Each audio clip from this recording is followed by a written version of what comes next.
Matahari pagi bersinar lembut di atas kerajaan Pajajaran, namun di dalam istana yang megah itu, bayangan iri dan kebencian tumbuh di hati manusia. Dewi Kadita, putri raja yang jelita, memiliki wajah secantik rembulan dan hati sebening air sungai. Namun kecantikan itu justru menjadi duri bagi sang permaisuri baru, ibu tirinya yang haus akan kuasa. Bisikan iri berubah menjadi racun, ia menuduh Dewi Kadita sebagai pembawa malapetaka, sumber dari kekeringan dan wabah yang melanda negeri. Sang raja, buta oleh tipu daya dan kelamnya hati, percaya pada fitnah itu. Dengan suara berat yang mengguncang istana, ia mengusir putri kandungnya dari Pajajaran. "Pergilah, wahai pembawa sial. Jangan kembali sebelum kutukanmu lenyap." Suara sang ayah bagai petir di dada Dewi Kadita. Air mata mengalir di pipinya, namun ia tidak menatap ke belakang. Ia berjalan meninggalkan istana, berteman angin dan sunyi, menuju arah yang bahkan para dewa enggan memandang. Hari berganti malam, malam berganti hari. Tubuhnya lemah, bajunya robek, namun semangatnya tak padam. Di setiap langkah, ia memohon pada Sang Pencipta agar keadilan menemuinya. Hingga pada suatu senja, di ujung dunia yang dipeluk ombak dan langit, ia berdiri di tepi Samudra Hindia. Angin laut menyambutnya, garam menempel di kulitnya, dan suara ombak seolah memanggil namanya. "Dewi Kadita," bisik lautan, seakan menyapa anak yang telah lama dinanti. Dengan air mata bercampur ombak, ia berteriak ke langit, "Jika dunia menolak kehadiranku, biarlah laut menjadi rumahku. Jika manusia menghina diriku, biarlah alam menerimaku dengan kasih." Saat kata-kata itu terucap, badai besar datang tanpa peringatan. Petir menyambar, ombak menggulung bagai naga marah, dan Dewi Kadita pun terseret ke dalam pelukan samudra. Dunia di atas lenyap, berganti dengan cahaya kehijauan yang menari di sekelilingnya. Dalam keheningan kedalaman laut, tubuhnya tidak tenggelam, melainkan berubah. Dari air laut yang berkilau, muncul sosok agung berselimutkan gaun zamrud, matanya bersinar bagai mutiara malam. Rasa sakitnya lenyap, berganti kekuatan yang tak terlukiskan.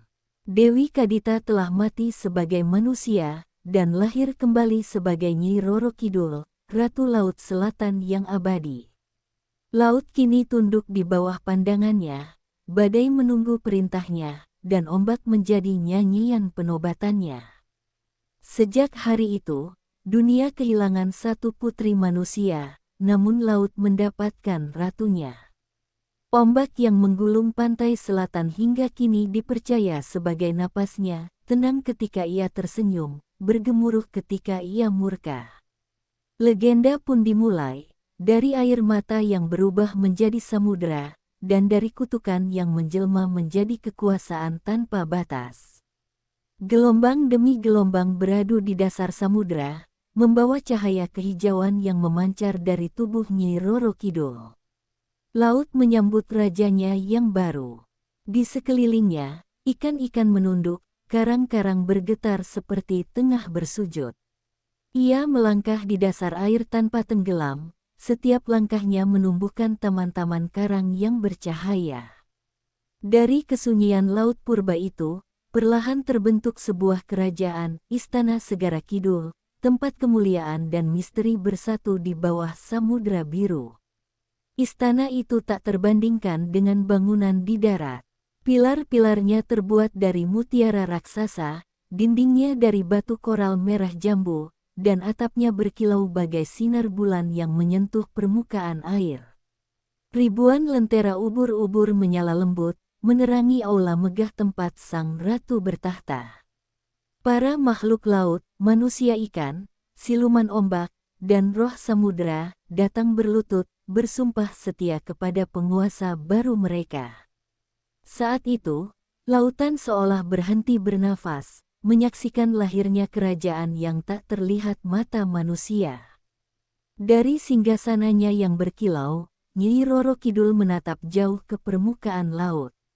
Dari kedalaman ini, aku akan menjaga keseimbangan dunia, ucapnya lembut namun berwibawa. Suaranya bergema hingga ke pantai, membuat ombak berirama seperti jantung bumi yang berdenyut. Ia menetapkan hukum laut, siapapun yang menghormati samudra akan diberkati, namun yang merusak dan serakah akan ditelan arus tanpa jejak. Sejak itu, setiap hembusan angin laut membawa bisikan peringatan dari sang ratu. Hari berganti malam, malam berganti keabadian. Di dasar laut itu, kehidupan baru tumbuh. Tarian para dayang laut menggema di aula kristal, dan denting kerang menjadi musik kerajaan. Namun di balik keindahan itu, tersimpan kekuatan yang tak terukur, kekuatan yang mampu mengguncang dunia manusia bila seimbangnya terganggu. Laut bukan sekadar air, melainkan perbatasan antara dunia fana dan dunia gaib, dan Nyi Roro Kidul adalah penjaganya.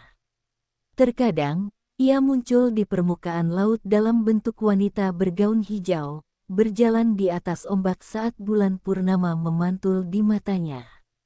Nelayan yang beruntung akan melihatnya dari jauh, sosok anggun yang menari di tepi horizon, dikelilingi cahaya zamrud. Tapi bagi yang sombong atau tidak menghormati laut, penampakan itu menjadi pertanda akhir, sebab laut akan menelan mereka tanpa ampun, membawanya ke istana sang ratu. Demikianlah, kerajaan Nyi Roro Kidul berdiri di bawah dunia manusia, tak terlihat, tapi selalu ada. Laut Selatan menjadi wilayah kekuasaannya, tempat setiap ombak menyebut namanya, dan setiap badai lahir dari amarahnya. Dari dasar samudra, sang ratu memerintah dengan kebijaksanaan dan keanggunan, menjadi legenda abadi yang menghubungkan bumi dan laut dalam satu napas kehidupan. Malam itu Laut Selatan berkilau bagai cermin langit. Bintang-bintang jatuh satu persatu, tenggelam ke dalam samudra, membentuk lingkaran cahaya di sekitar istana Nyi Roro Kidul. Sang ratu berdiri di singgasananya, mengenakan mahkota dari mutiara hitam, matanya menatap ke atas, menembus batas antara laut dan langit. Ia tahu, waktunya telah tiba. Dunia manusia mulai berubah, dan keseimbangan tiga alam mulai terguncang. Untuk menjaga ketertiban semesta, ia harus menjalin perjanjian tiga dunia, antara langit, bumi, dan laut. Dari langit turun Batara Baruna, dewa penguasa air, dikelilingi cahaya biru keperakan. Dari bumi muncul Ki Segara Anak, roh penjaga pegunungan dan tanah Jawa. Ketiganya bertemu di pusaran cahaya di tengah samudra, sebuah tempat yang tidak dimiliki siapapun, tapi dikuasai oleh semuanya. Suara ombak bergulung lembut, seakan turut mendengarkan perundingan sakral itu. Batara Baruna berbicara pertama, laut adalah darah dunia. Bila engkau, Roro Kidul, menjaga kedamaian samudra, maka langit dan bumi akan menjaga keseimbanganmu. Nyi Roro Kidul menunduk hormat, lalu menjawab dengan suara yang lembut namun menggetarkan air, aku tidak ingin kekuasaan, hanya keseimbangan. Manusia terlalu sering merusak tanpa tahu batas, dan laut menjadi korban.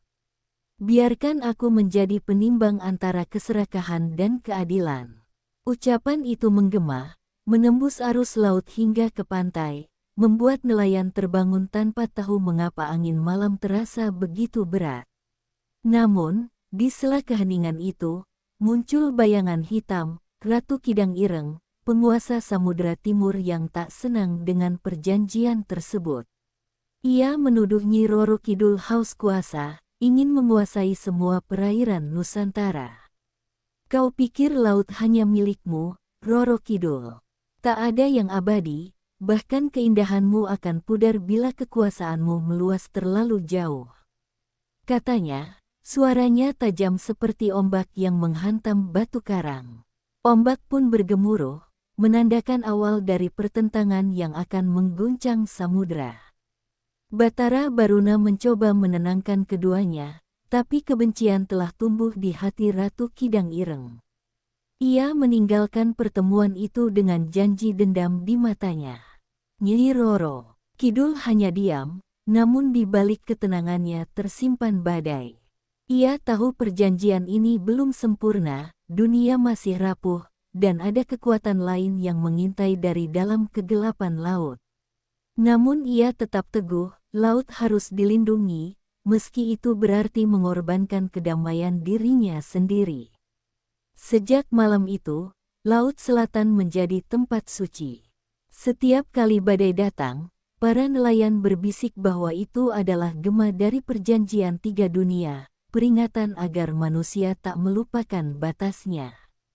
Dan di bawah pusaran air yang tenang, Nyi Roro Kidul masih berdiri di singgasananya, matanya menatap langit menjaga keseimbangan antara dunia manusia dan kekuatan abadi samudra. Langit di atas Laut Selatan menghitam tanpa bintang. Ombak menggulung lebih tinggi dari biasanya, seakan samudera menahan amarahnya. Di dasar laut, cahaya kehijauan bergetar seperti napas yang tertahan, pertanda perang akan dimulai. Dari kejauhan, ribuan pasukan laut bersiap, prajurit ikan pari bersenjatakan tombak mutiara. Barisan naga air melingkar di antara pusaran arus, dan para siluman laut berdiri tegak menunggu perintah ratu mereka. Di tengah gemuruh itu, Nyi Roro Kidul berdiri di atas singgasananya yang berkilau, bermahkota zamrud laut. Hari ini, laut akan menguji kesetiaan, katanya lirih, namun suaranya bergema ke seluruh samudra. Dari timur datang gelombang besar yang membelah lautan. Di atasnya berdiri Ratu Kidang Ireng, berbusana hitam berkilau seperti bayangan malam. Rambutnya menjuntai hingga ke arus bawah, matanya menyala merah bagai bara di kedalaman laut. Kau telah melanggar batas, Roro Kidul. Serunya lantang. Perjanjian tiga dunia hanyalah tipu daya untuk merebut samudra dari tanganku.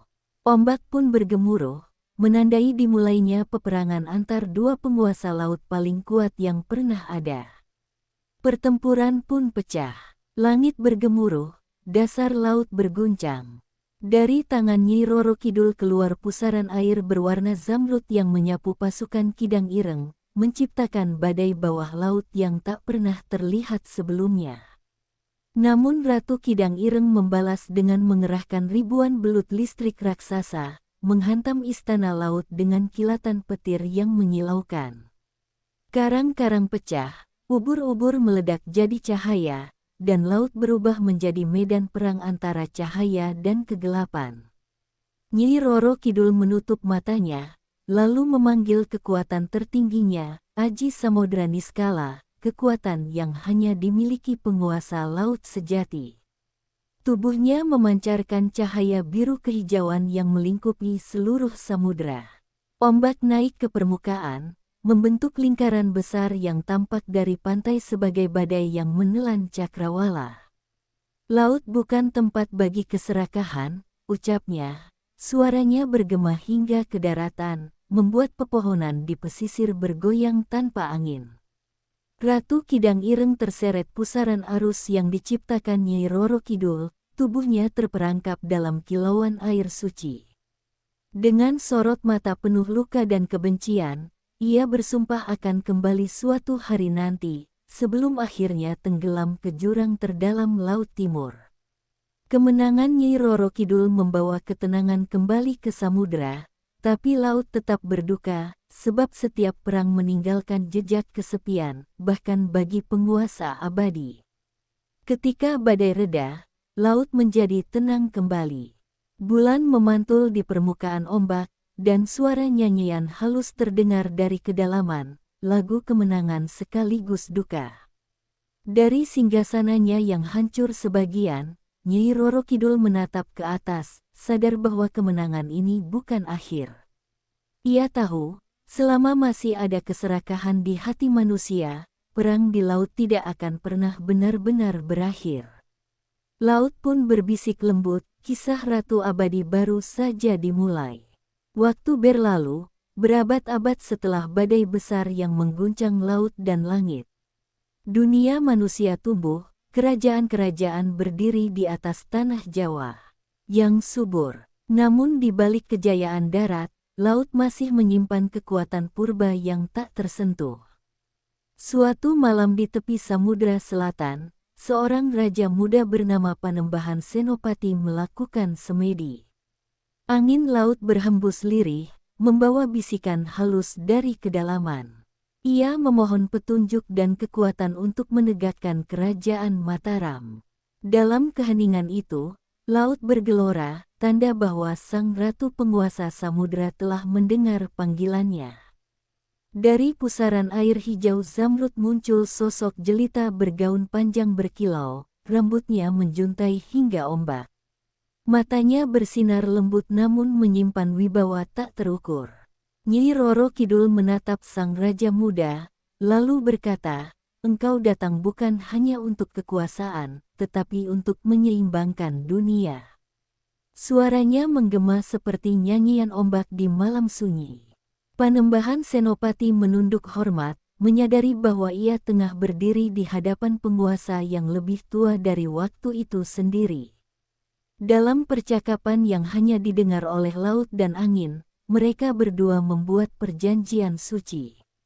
Nyi Roro Kidul bersedia menjadi pelindung spiritual bagi kerajaan Mataram, menjaga laut dan bumi agar tetap seimbang. Dengan satu syarat, raja-raja penerus Mataram harus selalu menghormati Laut Selatan dan menjaga keseimbangan antara kekuasaan dan kebijaksanaan.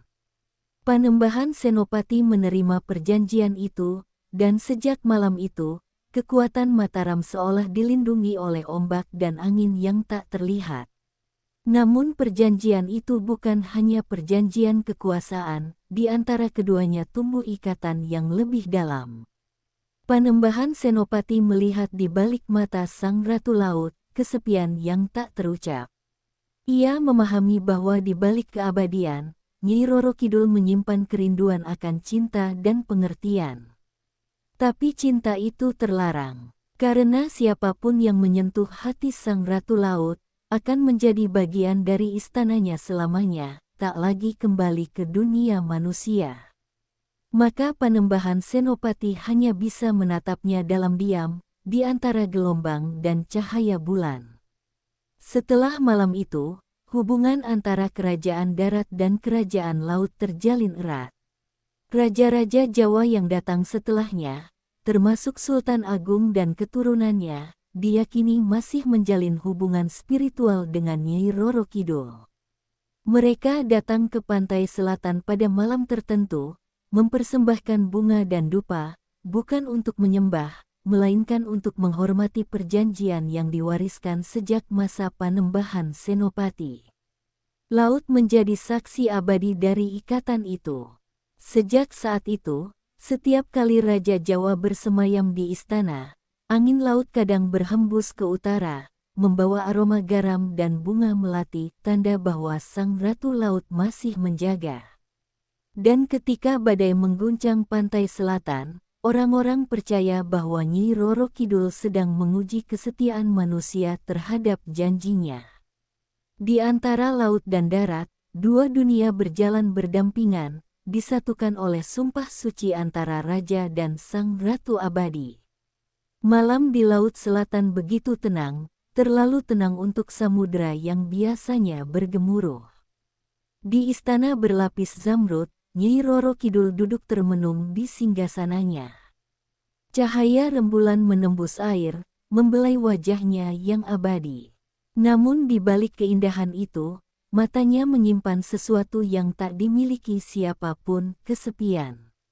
Keabadian telah memberinya kekuasaan tanpa batas, tapi juga merenggut sesuatu yang lebih berharga, rasa cinta yang tulus dan fana. Suatu malam, di antara kabut ombak, muncul sosok lelaki yang terdampar di pantai. Ia seorang pangeran dari kerajaan kecil di pesisir, tubuhnya lemah namun jiwanya kuat. Nyi Roro Kidul, yang jarang tersentuh belas kasih, turun dari istananya dan menyelamatkannya. Ketika mata sang pangeran terbuka, ia menatap Ratu Laut itu bukan dengan takut, tapi dengan kagum. Sejak pandangan pertama, dua dunia yang tak seharusnya bersatu mulai bergetar oleh getaran cinta yang terlarang. Hari berganti minggu, dan pangeran itu dirawat di istana bawah laut. Ia belajar tentang kehidupan samudra, mendengar nyanyian dayang laut, dan melihat keindahan yang tak dimiliki dunia manusia. Nyi Roro Kidul sering menemaninya berbicara, tertawa, bahkan menari di bawah cahaya ubur-ubur yang berpendar. Untuk pertama kalinya sejak ia dikutuk menjadi abadi, sang ratu merasakan hangatnya cinta manusia. Namun setiap kali tawa itu muncul, hatinya juga bergetar oleh rasa takut, takut kehilangan, takut mencintai yang tak seharusnya dicintai. Suatu hari, pangeran itu memohon untuk kembali ke daratan. "Aku mencintaimu, wahai Ratu Laut," katanya lembut, "tapi aku terlahir dari tanah, bukan dari air." Kata-kata itu menembus hati Nyi Roro Kidul seperti bilah es. Ia tahu, cinta mereka tak mungkin bersatu tanpa pengorbanan. Laut tidak mengizinkan penguasanya memiliki cinta duniawi, cinta sejati hanya bisa dibayar dengan keabadian atau kematian. Dengan air mata yang mengalir menjadi mutiara, ia berbisik, "Kalau begitu pergilah dan jangan pernah menoleh ke laut lagi." Ketika sang pangeran melangkah pergi, laut bergemuruh lirih. Ombak memeluknya untuk terakhir kali, lalu melepaskannya ke pantai dengan lembut. Nyi Roro Kidul menatap dari kejauhan, tubuhnya perlahan memudar menjadi cahaya hijau, menyatu kembali dengan samudra. Sejak malam itu, ia bersumpah tak akan pernah mencintai manusia lagi. Laut menjadi saksi dari pengorbanan ratu yang kehilangan hatinya demi menjaga keseimbangan dunia. Namun, di setiap bisikan ombak yang menyentuh pantai selatan, ada cerita yang tak pernah padam, tentang cinta yang tak pernah selesai, tentang Ratu Laut yang menahan rindu kepada seorang manusia yang tak lagi mengingatnya. Laut tidak pernah melupakan, dan cinta yang tenggelam di dasar samudra itu tetap hidup, dalam tiap hembusan angin, dalam tiap ombak yang memecah karang, membawa nama yang tak pernah terucap lagi. Malam-malam di Laut Selatan selalu berbisik. Ombak datang silih berganti, membawa suara yang seolah berasal dari masa lalu, lembut, namun menggetarkan jiwa. Di balik suara itu, tersembunyi keabadian sang Ratu Laut yang tak pernah lenyap. Nyi Roro Kidul, dengan mahkota zamrud di kepalanya, masih memerintah di bawah samudra yang sunyi. Wajahnya tak berubah oleh waktu, namun matanya memantulkan ribuan tahun kisah manusia yang datang dan pergi. Ia tak lagi sekadar penguasa laut, melainkan penjaga batas antara dunia dan takdir. Istana Segara Kidul kini berdiri lebih megah dari sebelumnya. Pilar mutiara menjulang hingga menyentuh arus langit, dan dinding karangnya berpendar dengan cahaya dari jiwa-jiwa yang telah menjadi bagian dari laut. Dayang-dayang laut menari tanpa suara, mengiringi keheningan ratu mereka. Namun Nyi Roro Kidul tak lagi menari di atas ombak seperti dulu. Ia kini menjadi legenda, hadir di setiap pusaran ombak, di setiap badai yang menggulung, dan di setiap doa yang dipanjatkan manusia di tepi pantai selatan. Kadang, pada malam purnama, terlihat sosok bergaun hijau berjalan di atas laut, rambutnya berkibar tertiup angin, wajahnya diterangi cahaya bulan. Mereka yang melihatnya berkata, laut seketika menjadi hening, seolah seluruh samudra menunduk menyambut ratunya. Tapi tidak semua yang melihatnya kembali. Sebagian hilang, ditelan ombak tanpa jejak, dipercaya telah dipanggil ke kerajaan bawah laut, menjadi bagian dari keabadian sang ratu. Namun Nyi Roro Kidul tidak kejam. Ia hanya menegakkan hukum alam yang dikhianati manusia. Ia menjaga laut dari keserakahan, mengembalikan keseimbangan yang rusak oleh tangan manusia.